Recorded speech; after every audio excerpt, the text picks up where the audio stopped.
noble initiative by seniors, one that actually truly stands apart from the usual profit-oriented institutions. നമുക്കറിയാം നമുക്ക് ഒത്തിരി future companies ഉണ്ട് അവർ പൈസയ്ക്ക് വേണ്ടി ചെയ്യുന്നത് നമുക്ക് പൈസ ആവശ്യമുണ്ട് പക്ഷേ ലോസിന് നമുക്ക് ആക്ച്വലി പൈസ എന്നുള്ളത് free of cost quality education കൊടുക്കുന്നത് വലിയൊരു ഇനിഷ്യേറ്റീവാണ്. Law School was founded with a vision to actually provide like quality legal education and training free of cost to law students. Regular classes നമ്മൾ ആക്ച്വലി എല്ലാ വീക്കെൻഡ്സിലും രണ്ട് class നടക്കുന്നുണ്ട്. പിന്നെ പക്ഷേ നമുക്കറിയാം നമുക്ക് വാട്സപ്പ് മണക്കോടി സ്റ്റുഡൻസൊക്കെ ജോയിൻ ചെയ്യുന്നത്. അപ്പോൾ നമ്മളുടെ ഒരു ഡിമാൻഡ് അനുസരിച്ച് നമുക്ക് ക്ലാസ്സസ് നടത്തുന്നതാണ്. നമ്മുടെ ക്ലാസ്സസ് നോക്കിയിട്ട് എത്ര ക്ലാസ്സസ് വേണം, ഏതൊക്കെ ടൈമിങ്സിൽ വേണം, ഇതൊക്കെ നമ്മൾ അത് ചെയ്യുന്നത്. And the primary focus of this initiative is to provide tuition and academic support for those subjects, helping us strengthen our legal foundation during our studies.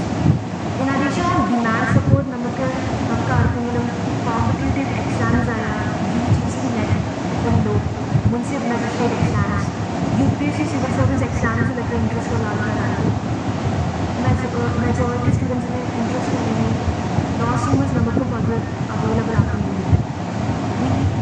നമുക്ക് ഭയങ്കര ഓണറാണ് നമ്മുടെ കൂടെ മിസ് അർച്ചന വിജയനുണ്ട്.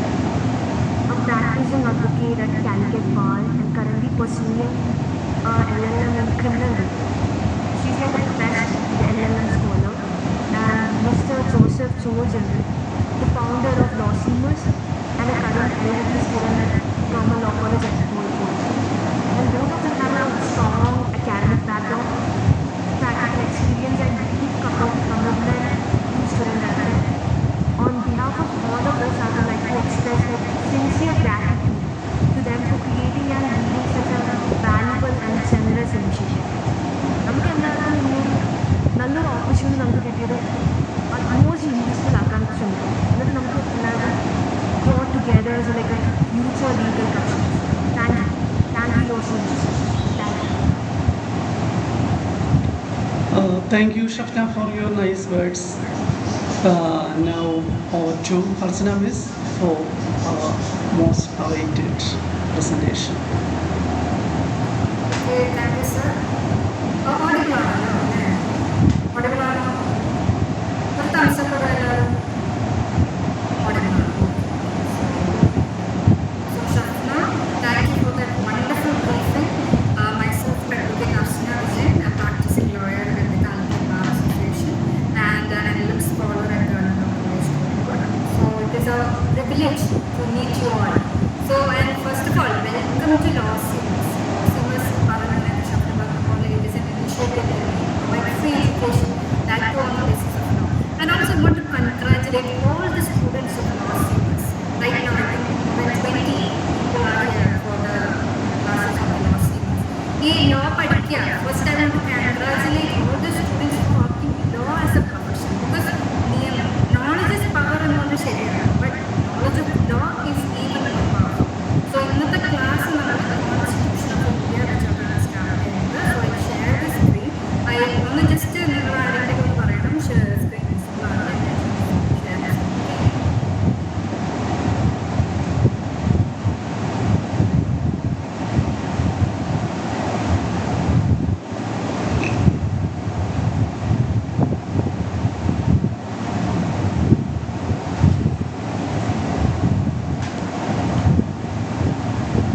വിസിബിൾ ആണോ?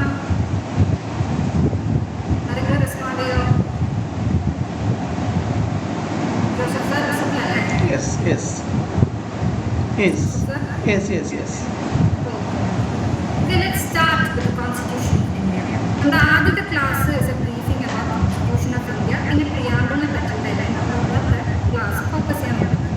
അപ്പോൾ എങ്ങനെയാണെന്ന് വെച്ചാൽ നമ്മൾ ഒരു ഹാഫ് ആൻ അവർ ക്ലാസ് അതിനുശേഷം ആഫ്റ്റർ 15 minutes interactive session. അവിടെ നിങ്ങൾക്ക് you can ask the doubts of the അല്ലെങ്കിൽ എന്തെങ്കിലും ഡൗട്ട്സ് ഉണ്ടെങ്കിൽ നിങ്ങൾ ചാറ്റ് ബോക്സിൽ താഴെയുള്ള മെസ്സേജസിൽ Okay, so let's begin with the Constitution of India. It's a powerful document in the country. The Constitution of India എന്താണ്?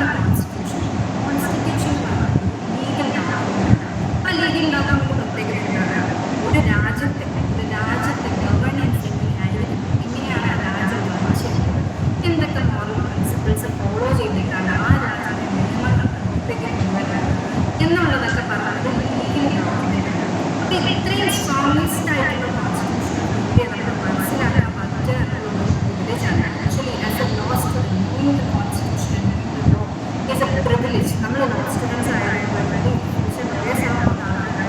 Constitution അറിയാൻ ഏറ്റവും പവർഫുൾ ആണ്. നമുക്ക് അതിൻ്റെ ഒരു ഹിസ്റ്റോറിക്കൽ ബാക്ക്ഗ്രൗണ്ട് വെച്ചിട്ട് ഈ കോൺസ്റ്റിറ്റ്യൂഷൻ സ്റ്റാർട്ട് ചെയ്യുന്നത് ക്യാബിനറ്റ് മിഷൻ പ്ലാൻ, അതാണ് അതിൻ്റെ ഡെവലപ്മെൻറ്റ്. ഈ ക്യാബിനറ്റ് മിഷൻ പ്ലാൻ ഡെറൈവ് ചെയ്യുന്നത് 24 മാർച്ച് 1946.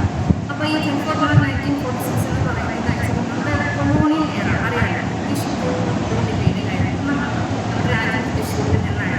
പിന്നീട് ഇൻഡിപെൻഡൻസ് ഇൻഡിപെൻഡൻസിന് ശേഷത്താണ് നമുക്ക് സെൽഫ് ഗവൺമെൻറ് ഫ്രെയിംവർക്കിലെത്തുന്നത്. ആ സെൽഫ് ഗവൺമെൻറ് അതായത് സ്വരാജ്, നമുക്ക് നമ്മുടേതായിട്ടുള്ള രാജ്യം, നമ്മുടേതായിട്ടുള്ള നമ്മുടേതായിട്ടുള്ള നിയമങ്ങൾ, അങ്ങനെ ഇൻഡിപെൻഡൻ്റ് ആയിട്ടുള്ള ഇന്ത്യ എന്നുള്ള ഒരു സ്വപ്നം സബലീകരിച്ചിട്ടാണ് അതിന് വേണ്ടി constituent assembly that is on 6 December 1946. ഈ 6 December 1946 constitution constituent assembly existence വന്നു. അപ്പോൾ ഇതിൻ്റെ ഒരു birth of constitution assembly constituent assembly 9th December 1946 S N. Sinha ഒരു ടെമ്പററി ചെയർപേഴ്സണായിട്ട് ആദ്യം. പിന്നീട് 11th December 1946 doctor Rajendra Prasad permanent ചെയർപേഴ്സണായിട്ട് എലക്ട് ചെയ്യപ്പെട്ടു. അതിനുശേഷമാണ് നമ്മൾ Indian independence act 15th August 1947.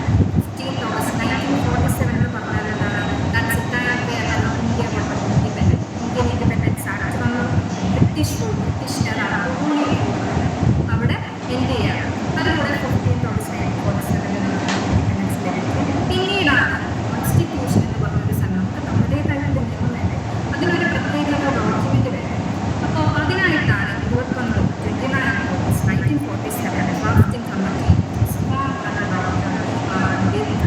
E.R. Ambedkar എന്ന് പറയുന്നത് he played a prominent role in drafting the constitution. കാരണം ഒരു രാജ്യത്തിലെ റിച്ച് ടു പുവർ, പ്രിവിലേജ്ഡ് ആയിട്ടുള്ള ആൾക്കാരുടെ ഓരോ റൈറ്റ്സും ഡ്യൂട്ടീസും മനസ്സിലാക്കുന്നത് അത്രയ്ക്കും കാരണം എന്താ വെച്ചാൽ ഇത് 1947 ഡ്രാഫ്റ്റ് ചെയ്ത 50 പിന്നീട് നിലവിൽ വന്നൊരു നിയമമാണ്. 1947 ഡ്രാഫ്റ്റ് ചെയ്ത സംഭവം ഇപ്പം നിലവിൽ 2025 because the constitutional framework was Dr. E.R. Ambedkar had a vision, had that forwards and target to build this constitution in a wonderful manner. അപ്പോൾ അറിയാമല്ലോ നമ്മുടെ രാജ്യത്തെ ഏതൊരു കോൺഗ്രസ് ഉണ്ടായാൽ, അതായത് ഹിന്ദു, ക്രിസ്ത്യൻ, മുസ്ലിം എല്ലാവരും പല കൾച്ചറാണ്. ഏതെങ്കിലും ഒരു കോൺഗ്രസ് അവരുടേതായ ഫെസ്റ്റിവൽസും അപ്പോൾ അവരുടെ കൾച്ചറും അവരുടെ ഇൻട്രാക്ഷൻസും ഒക്കെ ഡിഫറെൻ്റ് ആണ്. ഈ ഡിഫറെൻ്റ് ആയിട്ടുള്ള കാര്യത്തിൽ റൈറ്റ്സ് ആയിട്ട് റെക്കഗ്നൈസ് ചെയ്ത് എത്ര സമയം എടുത്തിട്ടുണ്ടാവും. That's what you can see here. 2 years 11 months 18 days. ഇത്രയും സമയമാണ് നമ്മുടെ രാജ്യത്തെ remarkable duration most comprehensive constitution. ഈ കോൺസ്റ്റിറ്റ്യൂഷൻ എന്ന് പറയുന്നത് നമ്മൾ ഒരുപാട് രാജ്യങ്ങൾ ഇൻസ്പയർ ചെയ്തിട്ട് എടുത്തിട്ടുള്ള കാര്യമാണ്. അതാണ് കോൺസ്റ്റിറ്റ്യൂഷൻ ഡേ ആയിട്ട് നമ്മൾ മാർക്ക് ചെയ്യുന്നത്. കാരണം കോൺസ്റ്റിറ്റ്യൂഷൻ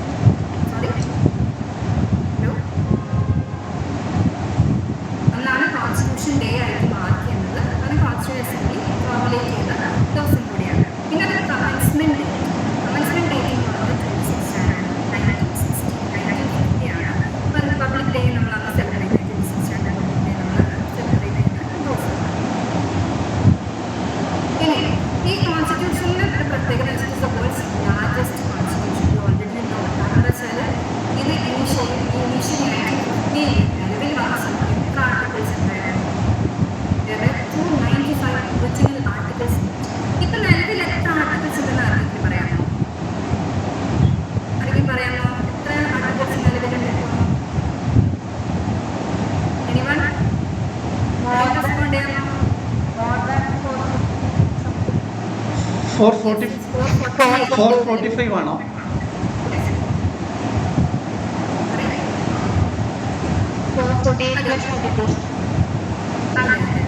സോ തുടക്കത്തിൽ തന്നെ 395 ആർട്ടിക്കിൾസ് ഉണ്ടായിരുന്നു. ഇത് മാത്രമല്ല 395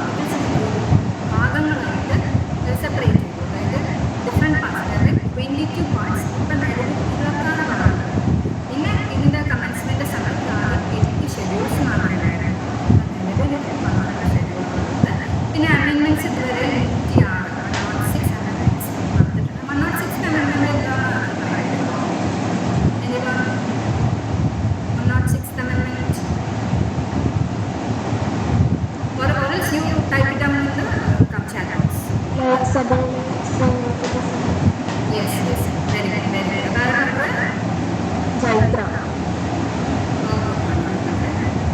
ഓക്കെ. അപ്പോൾ വേൾഡ്സ് ലാർജസ്റ്റ് കോൺസ്റ്റിറ്റ്യൂഷൻ എന്ന് പറയുന്ന കാരണം തന്നെ ഇത്രയും ആർട്ടിക്കിൾസ് ഉണ്ട്, ഇത്രയും ഷെഡ്യൂൾസ് ഉണ്ട്, ഇത്രയും പാർട്സ്, ഇത്രയും അമെൻമെൻറ്റ്സ് ഉണ്ട്. അപ്പോൾ that's why it's called the world's largest constitution. പിന്നെ നമ്മൾ ഏതൊരു നിയമം എടുക്കുമ്പോൾ നിങ്ങൾ കോൺസ്റ്റിറ്റ്യൂഷൻ ഫസ്റ്റ് ഇയർ സ്റ്റുഡൻസ് അല്ലേ? അപ്പോൾ വേറെ ഏതെങ്കിലും സ്റ്റാറ്റ്യൂട്ട്സ് നിങ്ങൾ പഠിക്കാൻ വേണ്ടിയിട്ടുണ്ടോ?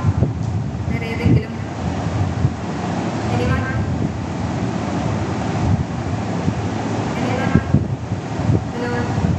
ഞാൻ ക്വസ്റ്റ്യൻസ് വേഗം ചോദിക്കും കേട്ടോ.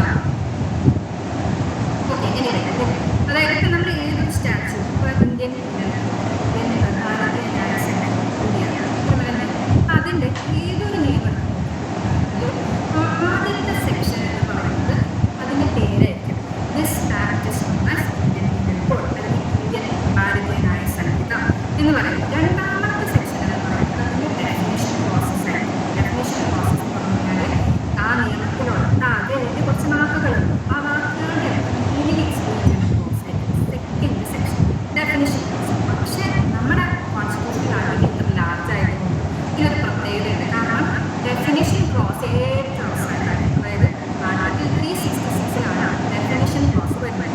ഈ 366 ഡെഫിനിഷൻ പ്രോസസ് വരുന്നത് അതായത് കുറേ ന്യൂമറേറ്റ് ചെയ്തിട്ട് അങ്ങനെ കുറേ ഡെഫിനിഷൻസ് നമ്മൾ ഡയറക്റ്റ് വൈസ് മനസ്സിലാക്കും. പിന്നെ അത് 367 ഇൻ്റർപ്രിട്ടേഷൻ പ്രോസസ്. ഇൻ്റർപ്രിട്ടേഷൻ പ്രോസസ് എന്ന് പറഞ്ഞു കഴിഞ്ഞാൽ ഈ ഡെഫിനിഷൻ പ്രോസസ്സിനകത്ത് സപ്പോസ് ഇപ്പോൾ അഗ്രികൾച്ചർ എന്ന് പറഞ്ഞാൽ അഗ്രികൾച്ചർ എന്ന് പറഞ്ഞിട്ടുള്ള വാക്കിൻ്റെ അർത്ഥം മീൻസ് സോ ആൻഡ് സോ എന്ന് കോൺസ്റ്റിറ്റ്യൂഷൻ എഴുതിയിട്ടുണ്ട്. ഇപ്പോൾ സപ്പോസ് റെയിൽവേ എന്ന് പറഞ്ഞ ഒരു വാക്കിൻ്റെ അർത്ഥം ഈ ഡെഫിനിഷൻ പ്രോസസ് ഒന്നില്ലെങ്കിൽ നമ്മൾ എന്ത് ചെയ്യും എന്ന് പറയുന്ന ആർട്ടിക്കിളാണ് ഈ ആർട്ടിക്കിൾ 367 ഇൻ്റർപ്രിട്ടേഷൻ പ്രോസസ്. അതായത് ഈ ഡെഫിനിഷൻ പ്രോസസ്സിൽ ഏതെങ്കിലും വാക്കിൻ്റെ അർത്ഥം മിസ്സൗട്ടായിട്ടുണ്ടെങ്കിൽ അല്ലെങ്കിൽ അത് ഇൻക്ലൂഡഡ് അല്ലെങ്കിൽ നമ്മൾ എന്ത് ചെയ്യും? ജനറൽ ക്ലോസസ് ആക്ട് നോക്കിയാൽ മതി എന്ന് പറയുന്ന ഒരു സെക്ഷനാണ്, ഒരു ആർട്ടിക്കിളാണ് ആർട്ടിക്കിൾ 367 ഇൻ്റർപ്രിട്ടേഷൻ. സോ മനസ്സിലായല്ലോ. അതായത് ഇപ്പോൾ വേൾഡ്സ് ലാർജസ്റ്റ് കോൺസ്റ്റിറ്റ്യൂഷനാണ്, എത്ര ആർട്ടിക്കിൾസാണ് അത് പഠിച്ചിട്ടുണ്ട്. ഇനി നമുക്ക് അതിനകത്ത് ഷെഡ്യൂൾസ്.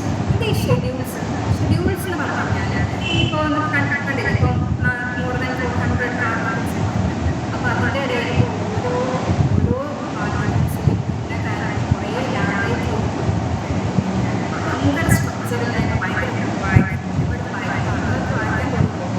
ആ രീതിയിലായിരുന്നു. അപ്പോൾ എന്ത് ചെയ്തു? സെപ്പറേറ്റ് ആയിട്ട് ഷെഡ്യൂൾസ് എന്ന് പറഞ്ഞ സെക്ഷൻ. അതായത് നമ്മൾ കോൺസ്റ്റിറ്റ്യൂഷനിൽ വായിച്ചു നോക്കിക്കഴിഞ്ഞാൽ എല്ലാ ആർട്ടിക്കിൾസിനും കഴിഞ്ഞിട്ട് ഷെഡ്യൂൾസ് പറഞ്ഞിട്ട് ടോപ്പിക് ഒരു ഏരിയ ആണ്. അതിൽ 12 ഷെഡ്യൂൾസാണ് നിലവിലുള്ളത്. ഫസ്റ്റ് ഷെഡ്യൂൾ എന്ന് പറയുന്നത് സ്റ്റേറ്റ്സ് ഏതൊക്കെ നമ്മുടെ രാജ്യത്തുണ്ട്. സെക്കൻഡ് ഷെഡ്യൂളിൽ എന്തൊക്കെ സാലറീസ് മാനേജേഴ്സുമാണ്, ഹയർ റാങ്ക് പൊസിഷൻസ് ഉള്ളത്. പിന്നെ ഈ നമ്മളിപ്പോൾ ഒരു പൊളിറ്റിക്കൽ കോൺസ്റ്റിറ്റ്യൂഷൻ പോസ്റ്റിലേക്ക് ഒരാൾ തിരഞ്ഞെടുക്കപ്പെടുകയാണെങ്കിൽ എന്ത് രീതിയിലാണ് ഒത്തെടുക്കേണ്ടത്. പിന്നെ രാജ്യസഭ സീറ്റുകളുടെ ലൊക്കേഷൻ എങ്ങനെയാണ്. പിന്നെ ഷെഡ്യൂൾഡ് ഏരിയാസിലെ അഡ്മിനിസ്ട്രേഷൻ എങ്ങനെയാണ്.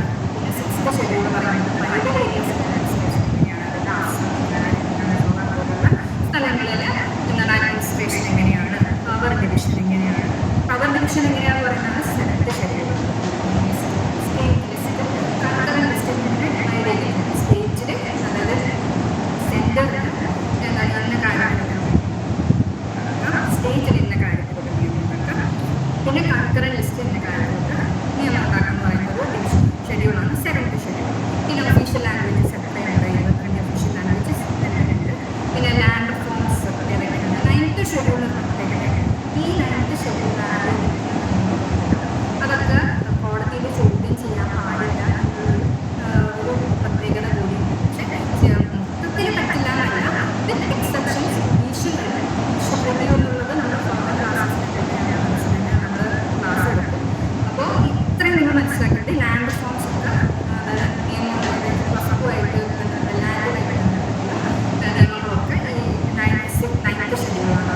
പിന്നെ ആക്ട് ഡിഫ്രാക്ഷൻ ലോസ്, അതായത് MLA ഡിസ്ക്വാളിഫിക്കേഷൻ എങ്ങനെയാണ്, ഡിഫ്രാക്ഷൻ്റെ ഗ്രൗണ്ട്സ് എങ്ങനെയാണ് നടക്കുന്നത് എന്നൊക്കെ പറയുന്നത് 10th schedule. 11th and 12th പറയുന്നത്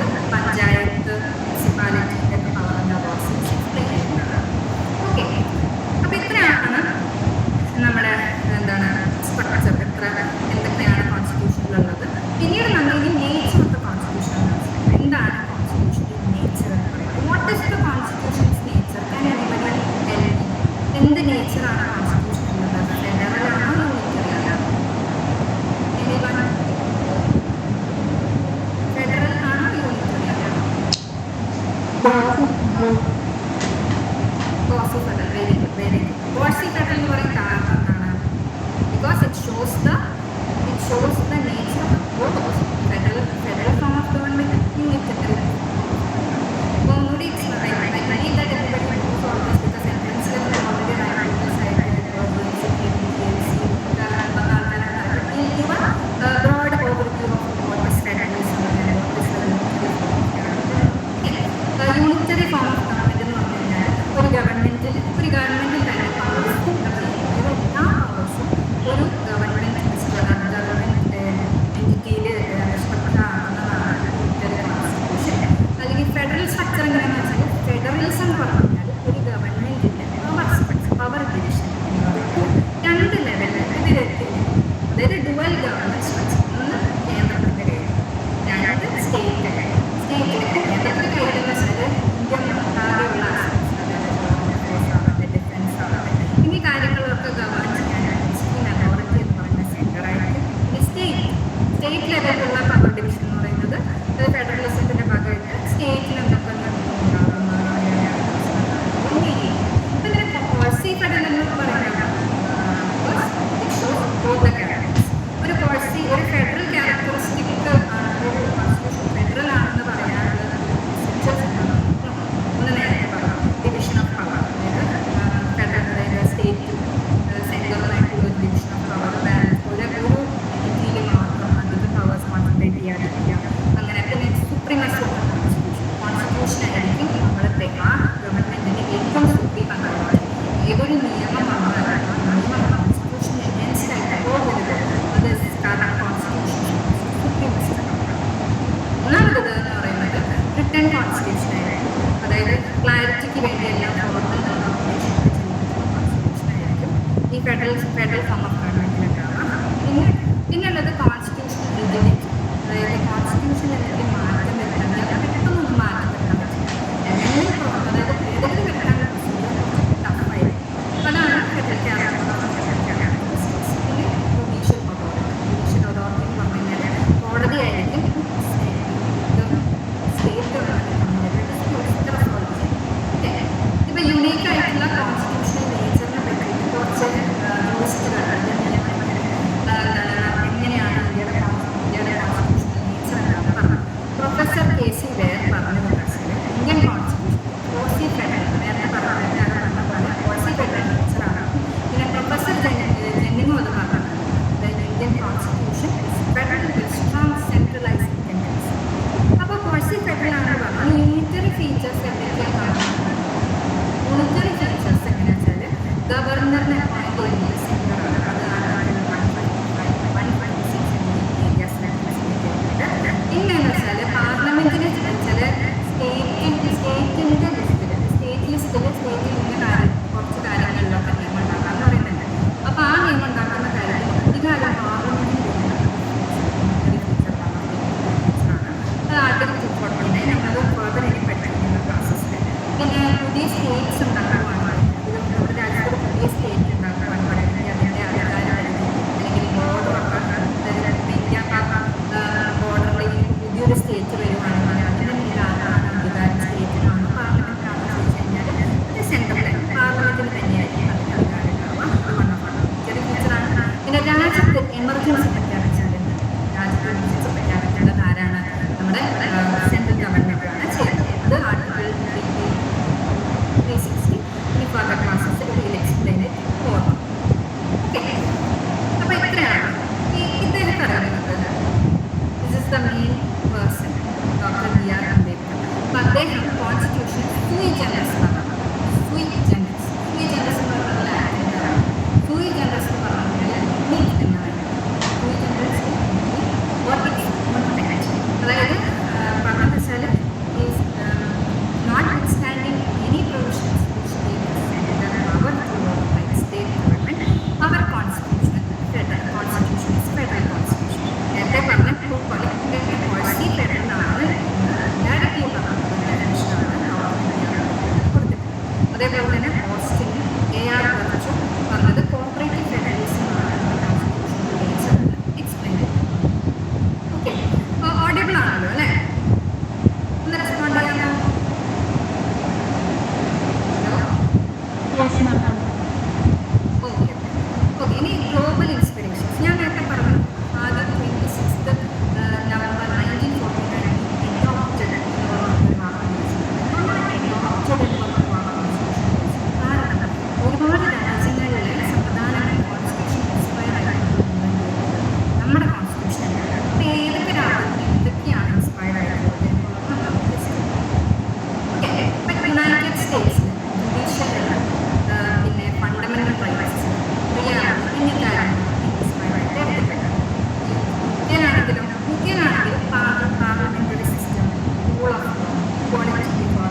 directive principles? Yes, exactly. Directive principles of state policy അതിൽ നിന്നാണ് adopted. ഈ ജപ്പാനിൽ നിന്നാണെങ്കിൽ procedure establish for legal settlement. ഓസ്ട്രേലിയയിലാണെങ്കിൽ ട്രേഡ് ആൻഡ് കോമേഴ്സിന് കുറച്ച് പ്രൊവിഷൻസ് ഉണ്ട്. അതൊക്കെ ഓസ്ട്രേലിയൻ കോൺസ്റ്റിറ്റ്യൂഷനാണ് ഇങ്ങനെയാണ് ഒരു സ്ട്രക്ചർ. ഇവിടെ നിന്നൊക്കെയാണ് നമ്മൾ ഇൻസ്പയർ ചെയ്തിട്ടുള്ളത്. കോൺസ്റ്റിറ്റ്യൂഷൻ അസംബ്ലി ആയിരുന്നു കോൺസ്റ്റിറ്റ്യൂഷൻ്റെ പ്രവർത്തനം. പിന്നെ സ്ട്രക്ചർ നമ്മൾ അതിൻ്റെ കോൺസ്റ്റിറ്റ്യൂഷൻ ടീച്ചറൊക്കെ പഠിച്ചു. ഇനിയാണ്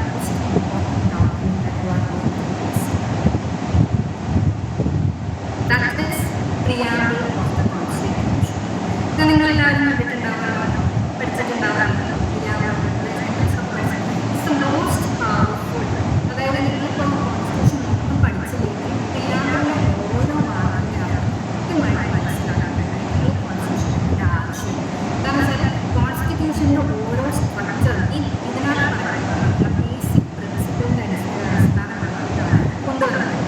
അപ്പോൾ ഇതിനകത്ത് നമ്മൾ preamble as a law student എല്ലാവരും എന്താ ചെയ്യേണ്ടത്? ബൈഹാർട്ട് പഠിക്കാൻ മനസ്സിലാക്കാൻ ബൈഹാർട്ട് പഠിക്കാൻ. കാരണം വെച്ചാൽ ഈ don't know the preamble not a law student. So we will discuss what is a preamble of the constitution. ഈ പ്രിയാമ്പിൾ എന്ന് പറയുന്നത് secret text of the nation. കാരണം വെച്ചാൽ ഇത് സ്റ്റാർട്ട് ചെയ്യുന്നത് we the people of India. We the people of India എന്ന് പറഞ്ഞാൽ ഭാരതത്തിലെ ജനങ്ങളായിട്ടാണ്. അത് വി ദ പീപ്പിൾ ഓഫ് ഇന്ത്യയിൽ സ്റ്റാർട്ട് ചെയ്യാനാണെന്ന് വെച്ചാൽ ഈ ഭരണഘടനയ്ക്ക് പവർ അല്ലെങ്കിൽ അതോറിറ്റി ഭരണഘടനയുടെ ഫോഴ്സ് എന്ന് പറയുന്നത് അവിടെ രാജ്യത്തെ ജനങ്ങളാണ്. സോ ജനങ്ങൾ ദ പീപ്പിൾ ഓഫ് ഇന്ത്യ ആണ് the supreme authority. The supreme authority of the constitution. Let's discuss this one. Okay, so ഇതൊന്നും നമുക്ക് ഓരോ ഏരിയാസ് ഓരോ ഇതിനകത്ത് റെഡായിട്ട് ബോൾഡാക്കിയിട്ടാണ് കാണിച്ചിട്ടുള്ളത്. So we the people of India അത് solemnly reserve constitution. India sovereign socialist secular democratic. ഇന്ത്യയെ നമ്മൾ എന്തായി കോൺസ്റ്റിറ്റ്യൂട്ട് ചെയ്യണം? സോവറിൻ സോഷ്യലിസ്റ്റ് സെക്യുലർ ഡെമോക്രാറ്റിക് റിപ്പബ്ലിക്കായിട്ട് കോൺസ്റ്റിറ്റ്യൂട്ട് ചെയ്യണം. എന്നിട്ട് അവിടുത്തെ സിറ്റിസൺസിന് എന്ത് കൊടുക്കണം? Justice, liberty, equality, fraternity. ഈ 4 കാര്യങ്ങൾ നമ്മൾ എന്ത് ചെയ്യണം? എൻഷുർ ചെയ്യണം അവിടുത്തെ സിറ്റിസൺസ്. പിന്നെ ഫ്രട്ടേണിറ്റി കൊണ്ടുവരുന്നത് എങ്ങനെയാണ്? ഇൻഡിവിജ്വലിറ്റി പ്രൊട്ടക്ട് ചെയ്തിട്ടും പിന്നെ അവിടുത്തെ നേഷൻ്റെ സൂക്ഷിച്ചിട്ടും വേണം ഫ്രട്ടേണിറ്റി കൊണ്ടുവരാൻ. ഓക്കെ, നമ്മളിനി അതിന് ഓരോ ഡീറ്റെയിലായിട്ട് ഡിസ്കസ് ചെയ്യും. സോ ഞാൻ ആദ്യം പറഞ്ഞു ആദ്യത്തെ പാർട്ടാണ് എന്താണ്? സോവറിൻ സോഷ്യലിസ്റ്റ് നമ്മൾ പഠിച്ചു. അതിൽ സോവറിനിറ്റി എന്താണ്? സോവറിൻ ഞാൻ അതിന് വേണ്ടി tell what is sovereignty. Sovereignty എന്ന് പറഞ്ഞാൽ എന്താണ്? ഇനി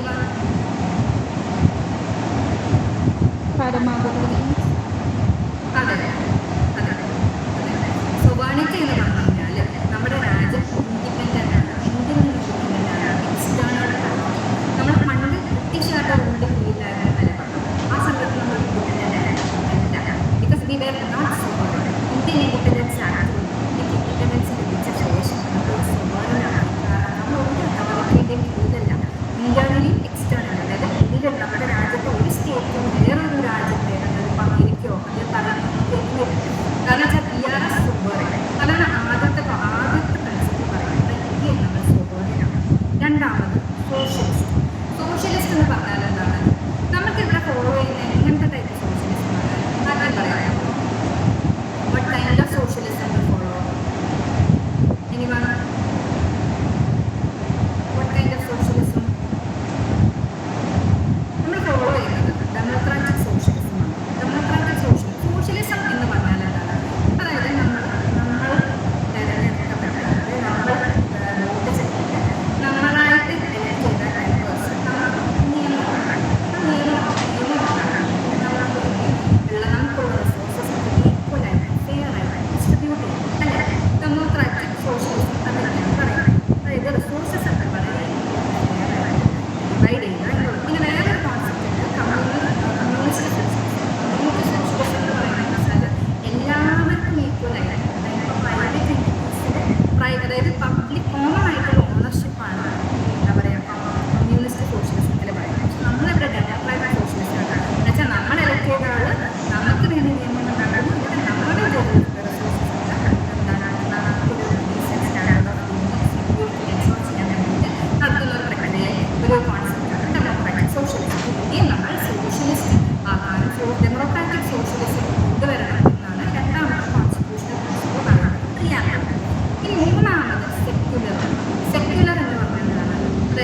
നമ്മുടെ രാജ്യത്ത് ഒരു ഒഫീഷ്യലായിട്ട് ഒരു റിലീജിയൻ നമ്മുടെ രാജ്യത്തിൻ്റെ റിലീജിയൻ ഉണ്ടോ? Can anyone respond? ഉണ്ടോ? നമ്മുടെ രാജ്യത്തിന് ഒരു ഒഫീഷ്യൽ ഇല്ല. യെസ്, ഇല്ല. നമ്മുടെ കാരണം എന്താണ്? ബിക്കോസ് ഈ പ്രിൻസിപ്പിൾ ഓഫ് സെക്യുലറിസം എന്ന് വെച്ചാൽ സ്റ്റേറ്റ് ന്യൂട്രലാണ് ഏതൊരു റിലീജിയനുമായിട്ട് കണ്ടത്. ഈ റിലീജിയൻ്റെ പേരിൽ നിയമങ്ങൾ സ്റ്റേറ്റ് ഉണ്ടാക്കാൻ പാടില്ല എന്നാണ്. നിയമങ്ങൾ ഉണ്ടാക്കാൻ സർട്ടൻ കൾച്ചേഴ്സ് അത് നമ്മൾ ഫോർ ക്ലാസ്സസിലൊക്കെ ഡിസ്കസ് ചെയ്യും. അപ്പോൾ സ്റ്റേറ്റ് ന്യൂട്രലായിരിക്കും. പിന്നെ ഒരു പ്രത്യേക റിലീജിയൻ്റെ പ്രത്യേകമായിട്ടുള്ള സ്പെഷ്യൽ ട്രീറ്റ്മെൻറ്റ് കൊടുക്കാൻ പാടില്ല. എല്ലാവരും ഈക്വലായിട്ട് ട്രീറ്റ് ചെയ്യണമെന്ന് പറയുന്നത്. Government derives authority people's will elected representatives എന്ന് പറഞ്ഞ പോലെ. ഇനി റിപ്പബ്ലിക് ആക്കണം. റിപ്പബ്ലിക് ആക്കണം എന്ന് പറഞ്ഞു കഴിഞ്ഞാൽ എന്താണ്? അതായത് നമ്മുടെ സ്റ്റേറ്റിൽ ഹെഡ് വേണം, അത് ഇലക്റ്റഡ് ആയിരിക്കണം, പ്രസിഡന്റ് ആയിരിക്കണം, ഇലക്റ്റഡ് ഇലക്റ്റഡ് ആയിരിക്കണം, എന്താ പറയുക, അത് പ്രസിഡന്റ് ആയിരിക്കണം എന്ന് പറഞ്ഞിട്ടുള്ളതാണ് റിപ്പബ്ലിക്. ഇത്രയും കോൺസ്റ്റിറ്റ്യൂഷണൽ ഐഡന്റിറ്റിയാണ്. ഇത്രയും കാര്യങ്ങളുണ്ട് എല്ലാമാണ് നമ്മൾ കോൺസ്റ്റിറ്റ്യൂട്ട് ചെയ്യണം എന്നുള്ളത് ആദ്യത്തെ ഭാഗത്തെയാണ് പറയുന്നത്. ഇനി അടുത്തെന്ന് പറഞ്ഞു കഴിഞ്ഞാൽ 42nd Amendment Act ആണ്. 42nd Amendment Act എന്ന് പറഞ്ഞാൽ ഒരു പ്രത്യേക ചിന്തപ്പേര് mini constitution. Yes, exactly. 42nd Amendment Act mini constitution ആണ് പറയുന്നത്. കാരണം എന്താ വെച്ചാൽ ഈ കോൺസ്റ്റിറ്റ്യൂഷനിലെ പ്രധാന ചേഞ്ചസ് അതായത് വേറെ തന്നെ കോൺസ്റ്റിറ്റ്യൂഷനായിട്ട് കാരണം ഇത്രയും നമ്മളുടെ സ്റ്റോറി ലൈൻ ഉണ്ടാക്കിയിട്ടില്ല. നമ്മളിങ്ങനെ ഫർദർ വരുന്ന ക്ലാസ്സസിൽ ഒരുപാട് കേസസ് കഥകളൊക്കെ ഡിസ്കസ് ചെയ്യും. It's very interesting. ഇതിലെ ഇലക്ഷൻ മാനിപ്പുലേഷൻ, നല്ല പ്രാക്ടീസസ്, പിന്നെ അങ്ങനത്തെ കുറേ നമ്മുടെ എന്താണ് ദേശീയ ഭാരത കേസ് അപ്പോൾ അങ്ങനെ ഒരു ഇൻട്രസ്റ്റിംഗ് ആയിട്ടുള്ള സ്റ്റോറി ലൈൻ എന്താ പറയുക എന്താണ് 42nd Amendment. Mini constitution. അപ്പോൾ ഈ 42nd Amendmentലൂടെ ഈ നിയമങ്ങൾ എന്ന വ്യത്യാസം ഈ പറയുന്നത് സോഷ്യലിസ്റ്റ്, സെക്യുലർ, ഇന്റഗ്രിറ്റി എന്നീ പറയുന്ന 3 കാര്യങ്ങൾ ആഡ് ചെയ്തിട്ടുള്ള ഒരു അമെൻമെൻ്റാണ് 42nd Amendment. ഈ നിയമസഭ ആഡ് ചെയ്തു 42nd Amendment. ഇതിൻ്റെ കൺഷൻസ് ഒക്കെ നമ്മൾ ഫർദർ ക്ലാസ്സസിൽ ഡിസ്കസ് ചെയ്യും. ഇൻട്രോഡക്ടറി പാർട്ടായതുകൊണ്ട് ജസ്റ്റ് പരാമർശിച്ചിട്ട് പോകുന്നുണ്ട്. ഇനി ഒരു നേരത്തെ പറഞ്ഞു സോവറിറ്റി എന്താണെന്ന് പറഞ്ഞു. External authority, free from external authority, domestic അഫയേഴ്സിലും ഇന്റർനാഷണൽ റിലേഷൻഷിപ്പിലും, പിന്നെ അതേപോലെ സോഷ്യലിസ്റ്റ് പ്രിൻസിപ്പിൾസ്. നേരത്തെ സോഷ്യലിസം എന്താണെന്ന് ഞാൻ പറഞ്ഞു. അപ്പോൾ അത് എക്സ്പ്ലെയിൻ ചെയ്യുന്നൊരു കേസാണ് എക്സൽ വെയർ വേഴ്സസ് എന്താണ്. ഇതിൻ്റെ പ്രത്യേകത എന്താണെന്ന് പറയാൻ പറ്റുമോ?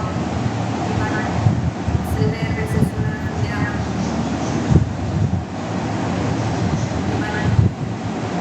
ഓക്കെ ഞാൻ പറഞ്ഞു. അതായത് excel where versus excel where എന്ന് പറയുന്നത് എന്താണ് ഒരു ഗാർമെൻറ്റ് കമ്പനിയാണ്. ആ ഗാർമെൻറ്റ് കമ്പനിയിൽ അവിടുത്തെ കേസിലെ ഫാക്ട്സ് ആണ് പറയുന്നത്. അപ്പോൾ ഈ എക്സൽ വെയർ എന്ന് പറഞ്ഞ company employees of the management ഇതൊരു കോൺസെപ്റ്റാണ്. അപ്പോൾ തുടർച്ചയായിട്ട് അവിടെ സംഭവിച്ചു. അവിടെ എന്താണ് പ്രൊട്ടസ്റ്റ് നടന്നു. പിന്നെ അവരുടെ കമ്പനി പ്രോപ്പറായിട്ട് മുന്നോട്ട് പോകുന്നുണ്ടായിരുന്നില്ല. അവർക്ക് എക്കണോമിക് കുറേ പ്രശ്നങ്ങളുണ്ടായിരുന്നു. ഗവൺമെൻറ് ആ സമയത്ത് നാഷണലൈസേഷൻ അതായത് ഗവൺമെൻറ് കുറേ പ്രൈവറ്റ് എൻറ്റിറ്റീസ് എടുത്തിട്ടുണ്ടായിരുന്നു. അപ്പോൾ ഈ എക്സൽ വെയർ എന്ത് ചെയ്തു പറഞ്ഞു, ഞങ്ങൾക്ക് ബിസിനസ് കോർപ്പറേറ്റ് നടക്കുന്നില്ല, അതുകൊണ്ട് ഞങ്ങൾക്ക് ബിസിനസ് ക്ലോസ് ചെയ്യണം, അതിനുള്ള അനുമതി നേടണമെന്ന് പറഞ്ഞിട്ട് റിക്വസ്റ്റ് ചെയ്തു. ഗവൺമെൻറ് എന്ത് ചെയ്തു? പറ്റില്ല, ഓർഡർ. ഈ ഓർഡറിന് അഗേൻസ്റ്റ്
ഈ ഓർഡർ അസാധു അൺകോൺസ്റ്റിറ്റ്യൂഷണൽ എന്ന് പറഞ്ഞ കാര്യം എന്ത് ഓർഡറാണ്?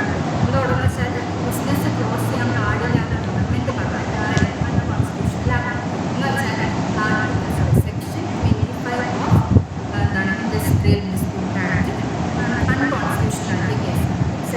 ഇത് സോഷ്യലിസവുമായിട്ട് ബന്ധപ്പെട്ട കാര്യം എന്ന് വെച്ചാൽ ഈ നമ്മുടെ ഫോളോസ് സോഷ്യലിസം എന്ന് പറയുന്നത് ഈക്വലായിട്ട് റിസോഴ്സസ് എന്താണ് നമ്മൾ ഷെയർ ചെയ്യുന്നു ഗവൺമെൻറ്റിനെ ഉപയോഗിച്ച്. പക്ഷേ at the same time there is A space four private entities. ഇവർ എക്സൽ എന്ന് പറയുന്ന പ്രൈവറ്റ് എൻറ്റിറ്റീസ് ആണ്. അപ്പോൾ ഈ പ്രൈവറ്റ് എൻറ്റിറ്റീസിന് എക്സിസ്റ്റ് ചെയ്യുന്ന രീതിയിലുള്ള ഒരു സമ്പ്രദായമാണ് കൊണ്ടുവരേണ്ടത്. നമ്മുടെ ഡെമോക്രാറ്റിക് സോഷ്യലിസം അതാണ് പറയുന്നത് എന്ന് എക്സ്പ്രസ് ചെയ്യുന്ന കേസാണ് എക്സൽ അപ്പോൾ any doubts regarding this Excel versus India? ഇനി അടുത്ത കേസ് DS നഗര versus DS നഗര versus ഇന്ത്യ പറഞ്ഞാൽ സോഷ്യലിസത്തിൻ്റെ ഫ്രെയിംവർക്ക് എന്താണെന്ന് എക്സ്പ്ലെയിൻ ചെയ്ത കാര്യം. സോഷ്യലിസം എന്ന് പറഞ്ഞു കഴിഞ്ഞാൽ ഒരു വ്യക്തിക്ക് ഡീസൻറ്റ് സ്റ്റാൻഡേർഡ് ജനനം മുതൽ മരണം വരെ കൊടുക്കണം, ഇതിനൊരു കോംപ്രഹെൻസീവ് സെക്യൂരിറ്റി കൊടുക്കണം എന്ന് പറഞ്ഞിട്ടുള്ള ഒരു കേസാണ് DS നഗര. DS നഗരൻ്റെ ഫാക്സ് ഇത്രയേ ഉള്ളൂ. ഒരു പ്രത്യേക ഡേറ്റ്, അതായത് 1979 ശേഷം റിട്ടയർ ചെയ്യുന്ന ആൾക്കാർക്ക് മാത്രം പെൻഷൻ തരാൻ പറ്റുള്ളൂ എന്ന് പറഞ്ഞൊരു ഗവൺമെൻറ് സ്കീം കൊണ്ടുപോകും. ആ ഗവൺമെൻറ് സ്കീം ശരിയല്ല, അത് അൺറീസണബിളാണ്, കോൺസ്റ്റിറ്റ്യൂഷൻ അഗെയിൻസ്റ്റ് ആണ് എന്ന് പറഞ്ഞിട്ട് ചാലഞ്ച് ചെയ്യുന്ന കേസാണ് DS നഗര. അപ്പോൾ അതിനകത്ത് അവർ പറയുന്നത് വെച്ചാൽ ഈ April 1, 1979 ഉള്ള ആൾക്കാരെ ഡിസ്ക്രിമിനേറ്റ് ചെയ്യുകയാണ് ചെയ്യുന്നത്. കാരണം അവർക്ക് കിട്ടേണ്ട ഡീസൻറ്റ് സ്റ്റാൻഡേർഡ് ഓഫ് ലിവിംഗ് അതെങ്ങനെ കിട്ടുന്നത്? പെൻഷൻ കിട്ടിയാലും എല്ലാവർക്കും കിട്ടുള്ളൂ. അപ്പോൾ അവർക്ക് കിട്ടുന്ന സെക്യൂരിറ്റി അവർ നഷ്ടപ്പെടുത്തുകയാണ് ചെയ്യുന്നത്. ആരെ സാധിച്ചാണ് ഗവൺമെൻറ് നഷ്ടപ്പെടുത്തുന്നത്. അപ്പോൾ അത് ഏത് പ്രിൻസിപ്പിളിനെ വയലേറ്റ് ചെയ്യുന്നതാണ്? ഞാൻ പറഞ്ഞിട്ടില്ല, സോഷ്യലിസം പ്രിൻസിപ്പിളിനെ വയലേറ്റ് ചെയ്യുന്നതാണ്. അപ്പോൾ ഈ സോഷ്യലിസത്തിൻ്റെ ഫ്രെയിംവർക്ക് എന്താണ് എക്സ്പ്ലെയിൻ ചെയ്യുന്നത്? കേസ് ഇനി നമുക്ക് പിന്നെയുള്ളതാണ് സെക്യുലറിസം. സെക്യുലറിസം ഞാൻ നേരത്തെ പറഞ്ഞു, എല്ലാവരും പ്രത്യേക there should be any bias towards any particular religion. എല്ലാ റിലീജിയനും ഈക്വലായിട്ട് കൺസിഡർ ചെയ്യണം. പിന്നെ ഡെമോക്രസി ഇൻ ആക്ഷൻ. ഡെമോക്രസി എന്ന് പറയുന്നത് എന്താണ്? അതായത് നമ്മുടെ സ്വന്തം നമ്മുടെ ഇലക്റ്റഡ് റെപ്രസെൻറ്റേറ്റീവ്സ് നമുക്ക് വേണ്ടി ഗവൺമെൻറ്റ്സ് ചെയ്യുന്നു, നമുക്ക് വേണ്ടി ഉണ്ടാക്കുന്നു, നമുക്ക് തന്നെ ബെനിഫിറ്റ്സ് ഒക്കെ നടത്തി തരുന്നു എന്നുള്ള കാര്യം തന്നെയാണ് democracy in action, secularism. Public ഞാൻ നേരത്തെ എക്സ്പ്ലെയിൻ ചെയ്ത പോലെ ഒരു ഇലക്റ്റഡ് ആയിട്ടുള്ള സ്റ്റേറ്റ് ആയിരിക്കണം, പ്രസിഡന്റ് വേണം. പിന്നെ നമ്മുടെ ആർട്ടിക്കിൾ 52 ഒരു പ്രൊവിഷൻ ഉണ്ട്. അത് പറയുന്നത് ഷാൽ എന്ന് പറഞ്ഞ ഏതെങ്കിലും ഒരു കോൺസ്റ്റിറ്റ്യൂഷനിൽ അല്ലെങ്കിൽ ഏതെങ്കിലും ഒരു ഷാൽ എന്ന ഭാഗം അത് എന്തായാലും ഒബ്വിയസ്ലി മാൻഡേറ്റ് നടത്തിയിരിക്കുന്ന കാര്യം.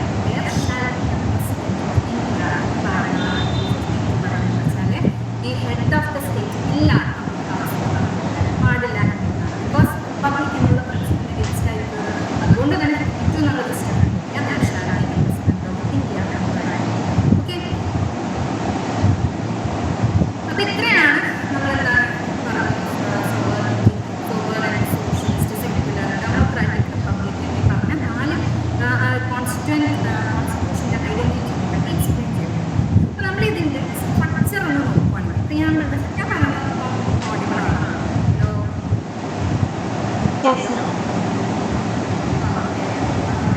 ചാർജ് കുറവാണ്.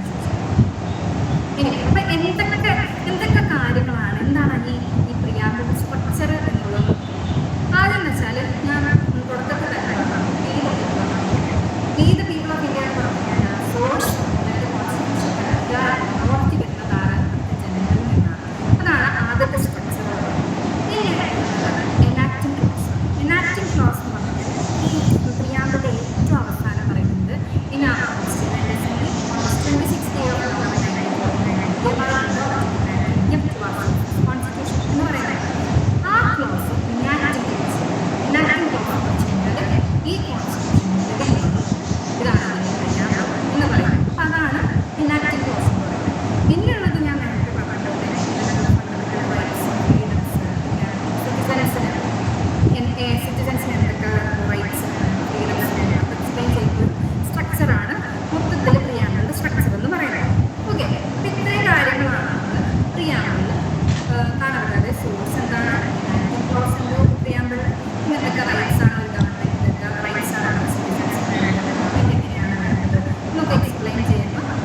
അത് നമുക്ക് നോക്കാം.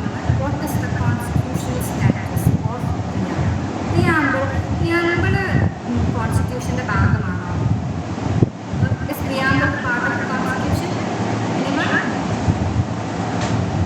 ആണോ? കോൺസ്റ്റിറ്റ്യൂഷൻ്റെ ഭാഗമാണോ അതോ കോൺസ്റ്റിറ്റ്യൂഷൻ്റെ പുറത്തുള്ള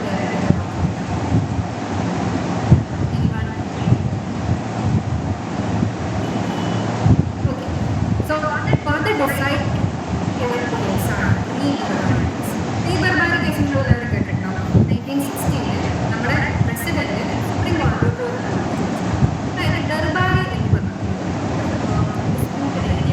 ദർബാരി സിറ്റുവേറ്റ് ചെയ്തിരിക്കുന്നത് ഇന്ത്യ പാക് ബോർഡറിലാണ്. ഈ ഇന്ത്യ പാക് ബോർഡറിലെ ദർബാരി എന്ന് പറയുന്ന ഏരിയ വെസ്റ്റ് ബംഗാളിൻ്റെ സൈഡിലായിരുന്നു.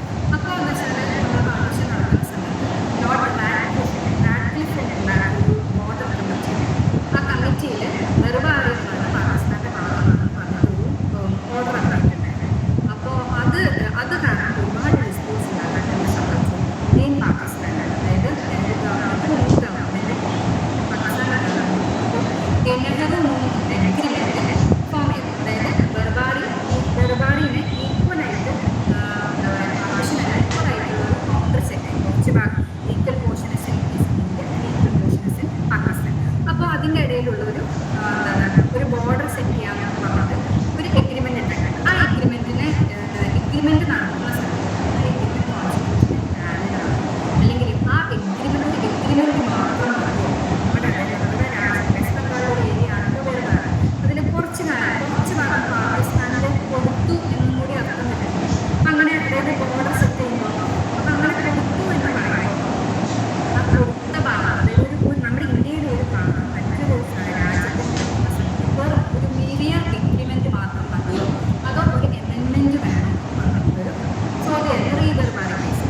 അപ്പം അതിനകത്ത് പറയുന്നത് വെച്ചാൽ നമ്മുടെ ഇന്ത്യ ഫോളോ ചെയ്യുന്നത് ഡെമോക്രാറ്റിക്, അതായത് ഇന്ത്യ ഒരു ഡെമോക്രാറ്റിക് സോഷ്യലിസം, അങ്ങനെ അതായത് ഒരു ഡെമോക്രസി ഇന്ത്യ ഒരു ഡെമോക്രാറ്റിക് റിപ്പബ്ലിക് ആണെന്ന് ഡെമോക്രാറ്റിക് റിപ്പബ്ലിക് ആണെന്ന് പറയുന്നതാണ് ഇന്ത്യ അവിടെ ഹെഡ് ഓഫ് ദ സ്റ്റേറ്റ് ഉണ്ട്. പിന്നെ എന്താ വെച്ചാൽ നമ്മൾ സോവറിനാണ്, അപ്പോൾ ആർക്കും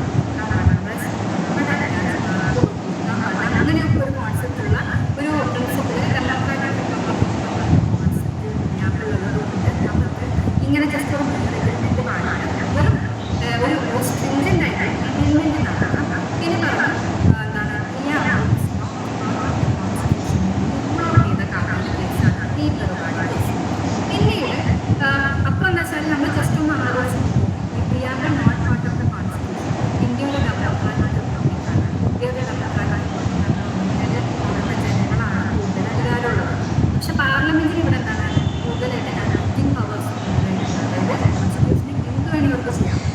കാരണം അൺലിമിറ്റഡ് അമെൻഡിങ് പവേഴ്സാണ് കൊടുക്കുന്നത് പാർലമെൻറ്റിന്. അപ്പോൾ ജനങ്ങളെക്കാൾ കൂടുതൽ പവർ പാർലമെൻറ്റിൽ വരും.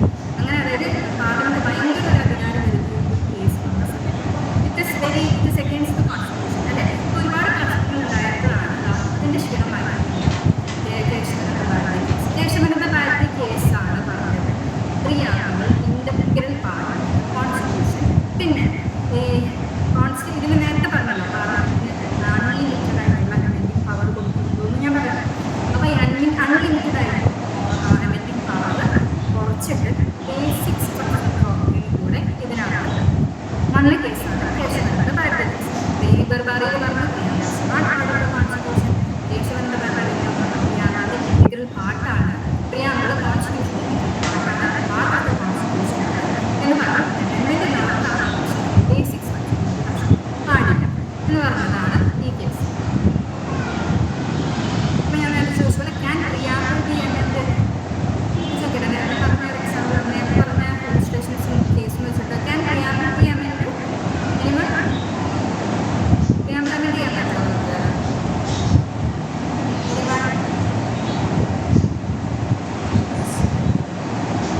അതെ, yes, preamble can be amended.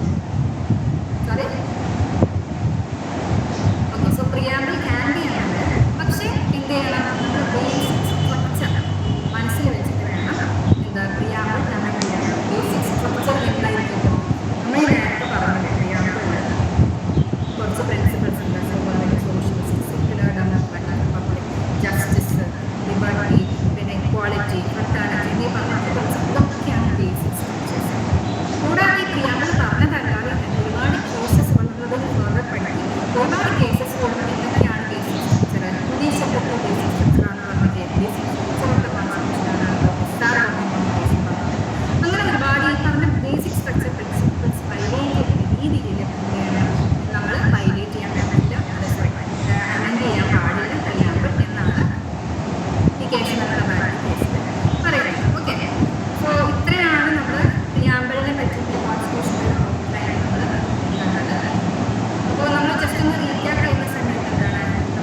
ഈ ക്ലാസ്സിൽ ഉദ്ദേശിക്കുന്നത്. അപ്പോൾ എന്താണ്, so I hope you got an idea about the constitution and the preamble of the constitution. അപ്പോൾ ഈ preamble പറഞ്ഞിരിക്കുന്ന സ്പിരിറ്റായ justice, liberty, equality and fraternity ഒക്കെ മനസ്സിൽ കൊണ്ട് തന്നെ ആസ് എ ലോ സ്റ്റുഡൻറ്റ് അല്ലെങ്കിൽ ഒരു സിറ്റിസൺ ഓഫ് ദ കൺട്രി എന്നുള്ള രീതിയിൽ നമ്മുടെ രാജ്യത്തെ ഒരു പരമാധികാരം, സ്ഥിതിസമത്വം, മതേതര ജനാധിപത്യ റിപ്പബ്ലിക്കായിട്ട് മാറ്റാൻ ഒരു law student, budding lawyer, advocate മാത്രം കൊണ്ട് കഴിയട്ടെ എന്ന് പറഞ്ഞിട്ടുണ്ട് എൻ്റെ ക്ലാസ് നിർത്തുന്നത്. Now the next session will be for question and answer related doubts. എന്നോട് ചോദിക്കാം. Okay ആണോ? Any doubts anyone?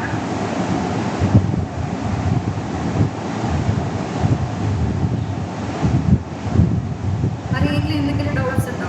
ആരും ഡൗട്ട്സ് ഒന്നും ചോദിക്കാതെ, ഡൗട്ട് ക്ലിയറിംഗ് സെഷൻ കഴിയാതെ ലീവ് ചെയ്യരുതെന്നൊരു റിക്വസ്റ്റ് ഉണ്ട് കേട്ടോ. anyone? എന്തെങ്കിലും ഡൗട്ട് ഉണ്ടോ? ചാറ്റ് ബോക്സിൽ എന്തെങ്കിലും ഇട്ടിട്ടുണ്ടോ സാർ? ജോസഫ് സാർ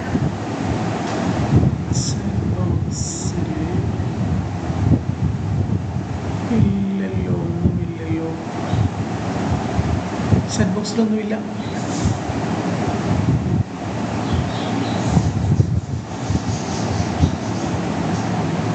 അപ്പം നല്ലൊരു ക്ലാസ് നമ്മൾക്ക് പ്രസൻറ്റ് ചെയ്ത അർച്ചന മിസ്സിന് നിങ്ങളുടെ എല്ലാവരുടെയും പേരിൽ എൻ്റെ ഹാർദവമായ അഭിനന്ദനങ്ങളും എൻ്റെ അകൈതവുമായ നന്ദി. നിങ്ങൾ ജോയിൻ ചെയ്ത എല്ലാവർക്കും അതേപോലെ തന്നെ. Okay, thank you. Next class announce ചെയ്യാം.